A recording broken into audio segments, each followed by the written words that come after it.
বড় ভাইয়েরা তাদের চেয়ে বয়সে ছোট কিন্তু বিদ্যায় শ্রেষ্ঠ নাভাগকে কেবল পিতাকেই তার পৈতৃক সম্পত্তির ভাগ বলে নির্দেশ করে দেন। তিনি তার ভাইদের জিজ্ঞাসা করলেন, ভাই সব, আপনারা আমার জন্য কোন ভাগ নির্দিষ্ট করে রেখেছেন? ভাইয়েরা বললেন, আমরা তোমার অংশ হিসাবে আমাদের পিতাকেই ঠিক করে রেখেছি। তিনি তখন তার পিতার কাছে গিয়ে বললেন, হে পিতা, আমার বড় ভাইয়েরা আমার ভাগ হিসাবে আপনাকেই দিয়েছেন। তার পিতা বললেন, বৎস, তুমি তাদের কথা বিশ্বাস করো না। দেখো, সম্প্রতি আঙ্গিরস গোষ্ঠীয় শ্রেষ্ঠ ব্রাহ্মণগণ এক বিশাল যজ্ঞের অনুষ্ঠানে রত হয়েছেন। কিন্তু পুত্র, তারা প্রত্যেক ষষ্ঠ দিনে এই মহিষীদের কাছে গিয়ে বিশ্বদেব সুক্ত আছে পাঠ করাও। তারা যখন স্বর্গে যাবেন তখন যজ্ঞাবিশিষ্ট সমস্ত ধনরত্ন তোমাকে দান করবেন। অতএব তুমি শীঘ্র সেখানে যাও। নাভাগ তখন পিতার আদেশানুসারে তাই করলেন। আঙ্গিরস গোত্রীয় ব্রাহ্মণেরাও যথাকালে স্বর্গে যাবার সময়ে যজ্ঞাবিশিষ্ট সমস্ত ধনরত্ন নাভাগকে দিয়ে গেলেন। নাভাগ যখন সেই ধন গ্রহণ করতে লাগলেন, তখন উত্তর দিক থেকে এক কৃষ্ণবর্ণ পুরুষ সেখানে এসে বললেন, এই যজ্ঞভূমিতে রক্ষিত অবশিষ্ট সমস্ত ধন আমার। নাভাগ বললেন, ঋষিদত্ত, এই ধন আমার। সেই পুরুষ তখন বললেন, আমাদের এই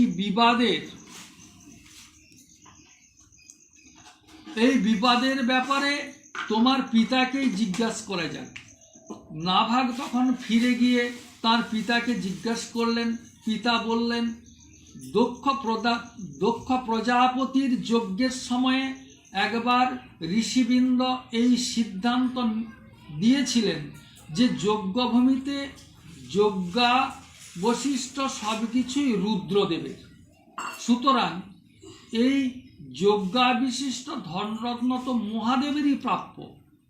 নাভাগ তখন ফিরে গিয়ে সেই কৃষ্ণবর্ণ পুরুষ রুদ্রদেবকে প্রণাম করে বললেন, হে প্রভু, যজ্ঞভূমির সব বস্তুই আপনার। আমার পিতা এ কথাই বলেছেন। হে ভগবান, আমার অপরাধ হয়েছে, আপনার শ্রীচরণে প্রণাম, আমাকে ক্ষমা করুন।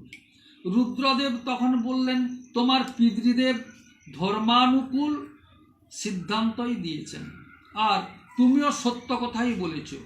তুমি তো আগের থেকেই বেদের মন্ত্রদ্রষ্টা। এখন আমি তোমাকে সনাতন ব্রহ্মজ্ঞান প্রদান করছি। এই যজ্ঞাবিশিষ্ট রূপ আমার যে অংশ, সেই ধনরত্ন আমি তোমাকে দিয়ে দিচ্ছি, তুমি তা গ্রহণ করো। এই কথা বলে সত্যকামী ভগবান রুদ্র অন্তর্ধান করলেন। যে ব্যক্তি সকাল স্মরণ করে মন্ত্রযজ্ঞ সম্পন্ন তো হবেই, সাথে সাথে আত্মবিদ্যাও লাভ করবে। এই নাভাগের পুত্র হলেন অম্বরীশ। তিনি অতীব ভাগবতপ্রেমী, উদার ধর্মাত্মা ছিলেন। যে ব্রহ্মসাপ কখনো কোথাও প্রতিহত হয় না, সেই ব্রহ্মসাপও অম্বরীশকে স্পর্শ করতে পারেনি। মহারাজ পরীক্ষিত বললেন, হে ভগবান, ক্রুদ্ধ ব্রাহ্মণের দূরতিক্রমণীয় ব্রহ্মসাপ পর্যন্ত যার প্রতি প্রযুক্ত হয়ে নিজ শক্তি প্রকাশ করতে সমর্থন হয়নি, সেই ধীমান রাজর্ষি অম্বরীশের চরিত্র আমি শুনতে ইচ্ছা করি। শ্রী সুখদেব বললেন, মহাভাগ অম্বরীশ সপ্তদ্বীপবতী পৃথিবী, অক্ষয় সম্পদ, অতুল ঐশ্বর্য লাভ করেছিলেন।